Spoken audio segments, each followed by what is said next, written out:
Hi hello నమస్తే మా రాజమండ్రి రుచులకు స్వాగతం. నేను మీ ఆశ. ఈరోజు డిఫరెంట్గా పంపర్ పనసకాయతో పచ్చడి చేశానండి. ఎవరో చేయరు, ఎక్స్పెరిమెంట్ చేశాను, చాలా బాగుంది. మీకు గనక దొరికితే పంపర్ పనసకాయ చట్నీ చేయండి, చాలా బాగుంటుంది. రెండు చెక్కలు తీసి లోపల ఉన్న గుజ్జంతా తీసి పక్కన పెట్టుకుందాం.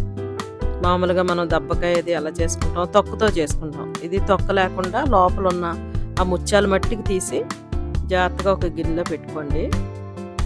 సరే, ఆ గింజ విత్తనాలు కూడా తీసేసి అది వచ్చేసరా ముత్యాలు తీసి పక్కన పెట్టుకోవాలి.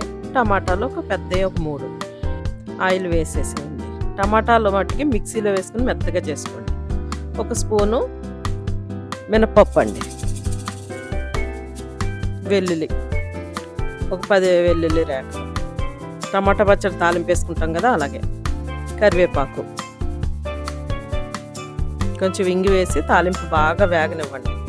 బాగా వేగింది కదా, ఈ టైంలో టమాటాలు ప్యూరీ చేసి పెట్టుకున్నాం కదా వేసేద్దాం.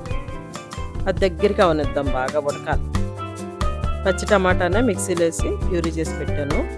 కొంచెం బెల్లం చిటికెడు టేస్ట్ కోసం. మీరు పులుపు ఏం వేయక్కర్లేదు, సరిపోతుంది. ఆ వేడికి చక్క బెల్లం కూడా కలిసి ఆ గుజ్జు తీసి పెట్టుకున్నాం కదా, ఈ టైంలో గుజ్జు కూడా వేసేద్దాం. అది కూడా దగ్గరికి రానిచ్చి కారం 1 కప్పు కారం పట్టింది. సాల్ట్ సరిపడినంత వేసేద్దాం. టమాటాల ప్యూరీ చేసాం కదా, అప్పుడే సాల్ట్ వేసేసాను. బాగా దగ్గరికి అవనివ్వండి. దగ్గరికి అయిన తర్వాత బౌల్లో తీసుకుని ఒక 4 రోజులు నిల్వ ఉంటుందండి. చాలా టేస్ట్గా ఉంటుంది, టిఫిన్స్లోకి చాలా మంచిది కూడా హెల్త్కి. మీరు ఇంట్లో ట్రై చేయండి. Thank you.